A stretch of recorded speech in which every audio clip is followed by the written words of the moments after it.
Kia ora, my name's Sean Borrow. I'm one of the best workers at Waikato Milking Systems. I'm a stainless steel polisher and I've been working here for a long time, about 9 years, 8-9 years. I've got about 4 brothers that work in this place.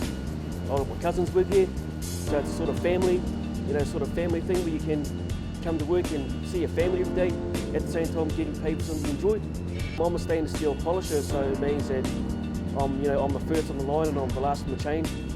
So whatever goes out, I'm the last person to see it. So pretty much everything has to be 100%. I know that we do a lot of export.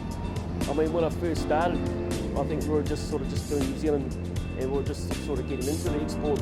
But now I think about, well, most of our workers now export, so US, China, Europe, all those places.